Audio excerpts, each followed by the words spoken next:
This is my audience for this speech.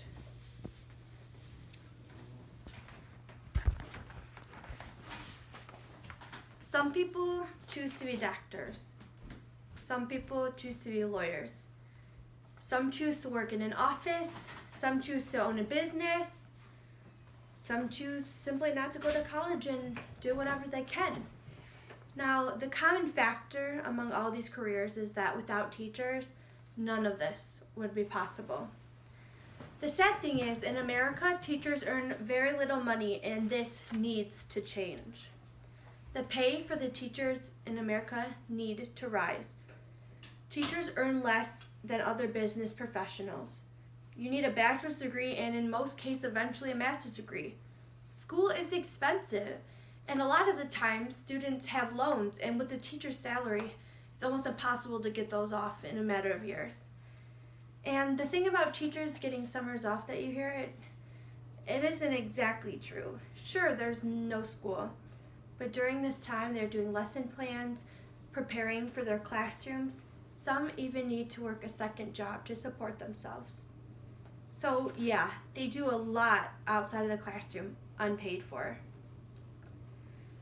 They have lesson plans for their class because every day is a different lesson, and if you're a general education teacher, you have to teach all of the subjects every day, so you need a lesson for each subject every day, every school day that you have, and you have to make sure that you fill up all that time.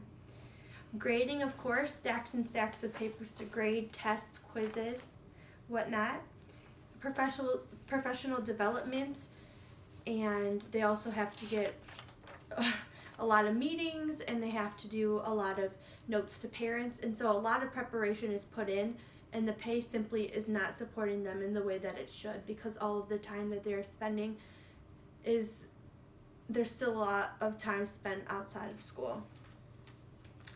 A huge thing is they have to pay for their own school supplies. Yes, the average teacher spends $500 of their already low salary in their classroom. Posters, utensils, lesson plan websites, stickers, you name it. They need supplies. I shadowed a few teachers a few weeks ago, and all of them told me that they only had $100 to spend on their classrooms, and the rest of it came out of their pocket. One of them, and I quote, a preschool teacher said, "I paid for 95% of the things in this classroom," and that was a lot. The other special education teacher that I met with said, "I don't let my husband check the bank account records because I spend so much money on my classroom."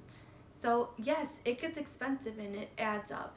And we need to be able to be supported financially for those situations, and so that our students can have a great learning environment to work in.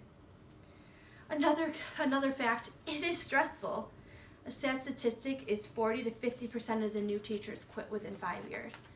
This is because of the stress, because of the underpayment, and this is because of parents, but mostly the pay. I mean, the teachers that we have now, yeah, they're passionate, but they're very low, and we are on a shortage for teachers.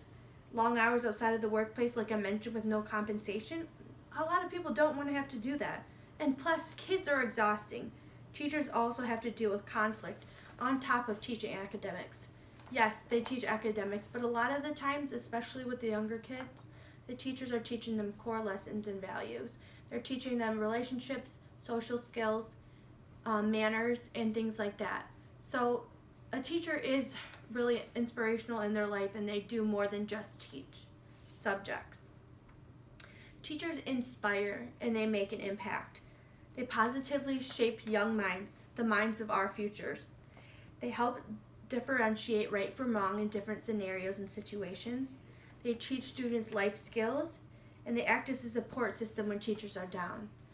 I'm sure you've heard, or maybe you haven't, stories of where students are coming to school without breakfast or without the supplies that they need, and sometimes the teachers have to pitch in their own money to help out with that, especially in the poor neighborhoods. So teachers do more than just that, and they act as sometimes a second parent. Now, of course, the shortage for teachers is bad, and it will just get worse if things don't change. The low pay is a big factor to drive people away from teaching, and it causes teachers simply to feel unappreciated. Why don't we get paid as much as other professions? If it wasn't for our profession, other other people wouldn't be able to learn the skills that they need for things that they do in their life. Education is one of the best investments our country can make. Knowledge is power. Education creates jobs, fights poverty, helps with financial freedom, helps to fight corruption, and makes people more intelligent voters. Knowledge is power, that is right. The more you know, the farther you will go, and teachers provide that information for you. Teachers are also like second parents to a lot of the students in the classrooms. In fact, students spend most of their time with their teachers in school. They shape the values of the youth, help students earn a better life, motivate them, and some teachers even know some of their students better than their students' parents do, because they spend so much time with them and they really get to know them on a personal level. When they're stressed, the teachers know how to calm them down, and they know every individual student and cater to the needs of those students. So it's not just one mass classroom. They have to pay attention to every student, make sure that they are catching up, they are understanding the information, and making sure they're doing everything that they can so they can have an appropriate education. Investing in our teachers can be one of the smartest things we can do. We need to fight for our teachers to get better pay so that they can be better compensated for their job of shaping young minds of the future. Not all heroes wear capes, and this certainly applies to teachers. Fund the future of our nation and the quality of education for students across the U.S. Thank you.